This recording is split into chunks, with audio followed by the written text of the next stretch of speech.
All right, let's talk about your sales call tonality, because once you get this, your tonality is going to literally be perfect. Think about when you're just having a conversation, you're going about your normal day, day to day. When was the last time you had to actually force a tonality? When was the last time you had to think about how to say something in a way that came across like it was the appropriate tonality for the situation?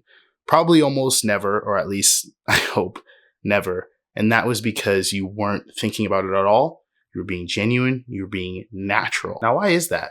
Probably because your emotions were exactly what was needed for the situation. They matched the environment, the conversation you were having. And now what we need to do is get this same emotional alignment in our sales calls. A lot of times people struggle with tonality, and this can happen when obviously you're speaking to people over and over and over again on the same topic with the goal of helping them move forward with your service, with the goal of making the sale, with the pressures and the anxiety of closing enough deals to pay your bills, to hit quota, all of these things. You can get away from that emotional alignment in the scenario that you're in. And as soon as you stop feeling the things you need to feel in that situation, your tonality starts to change and it starts to become more robotic. It starts to become more flat. It starts to not hit in the way that it's supposed to hit, because tonality at the end of the day is an added level of communication. You've probably all looked it up. 38% of our communication is the tone that we use. And when your tone is flat, you're missing out on a big chunk of what you're trying to communicate, therefore leading for the questions you're asking, the statements you're making, the pitch you're relaying, the objection handles you do, the navigating you do with the prospect, to just not hit as well. And 9 times out of 10, at least for the people that I've worked with, this has stemmed because they're not properly controlling their thoughts. You see, your thoughts are what create the feelings. Your thoughts are what create the emotions. Those feelings and emotions are what create your motivations and your actions and how things actually come out. So you usually have a sales rep who is trying to force a specific tone out of themselves rather than focusing on the emotion that creates the tone. Couple that with someone who is now trying to memorize a pitch, memorize a script, and then you have a big mess of a pitch. Your tonality will be so much better if you take a step back, stop trying to control the tone, and just focus on creating, focus on, eliciting the emotion in yourself that's going to make the tone come out naturally. Every single person has a natural built-in BS meter, I like to call it. And they can tell, unless you're a really good actor, they can tell when you're just trying to force a tone out of yourself. If you want to be able to control that, if you want to be able to have perfect tonality all the time, jump back a few steps, go back a few layers and focus on the emotion. And how you do that is by first controlling what's up here, controlling what you think about. So the time when I ask reps, hey, when you're handling that objection, what were you thinking about? When you were pitching that service, what were you thinking about? When you're asking that question, what were you thinking about? And a lot of times the answer they give me, especially when it comes to the objection handling, what's on their mind is, man, what do I need to say to get this person to move forward? What do I need to say to make this person buy this service? What do I need to say to convince them that that's not an objection they should be focused on?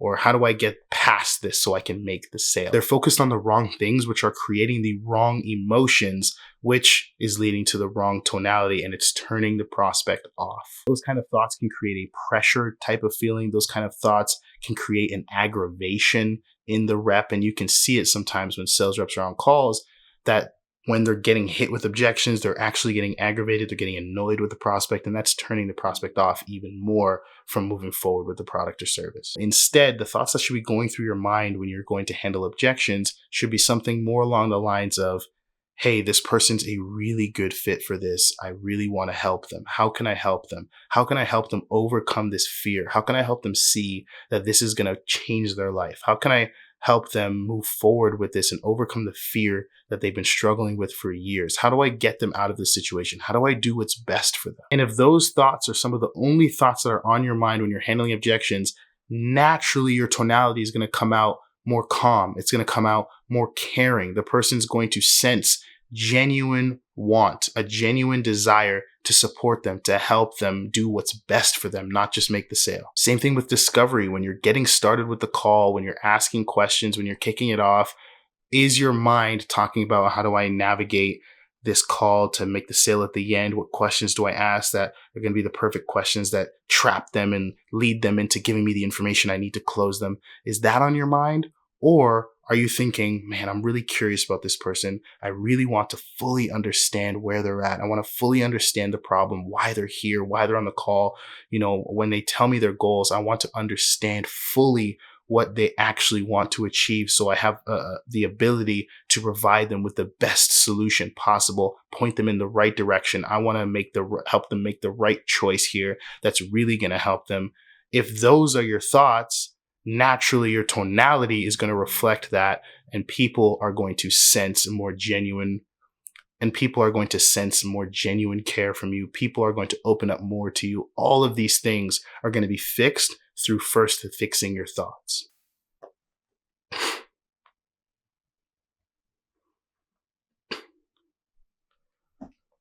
Now I might make another video.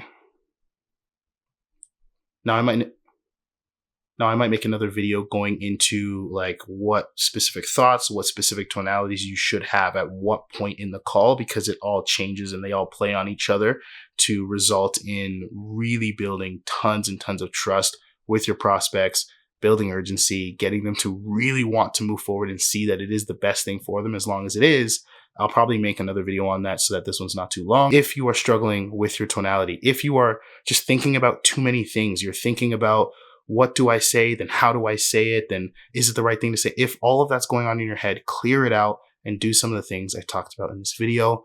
I will leave it there for now. Leave a like if you learned something. Leave a like if you enjoyed it. It really, really helps the channel. If you've got any thoughts, opinions, if you disagree with what I'm saying, if you agree with what I'm saying, if you have zero opinions on what I'm saying, leave a comment below. Let me know you're watching. It really helps out the channel, helps get this content out there. And I'll see you guys in the next video.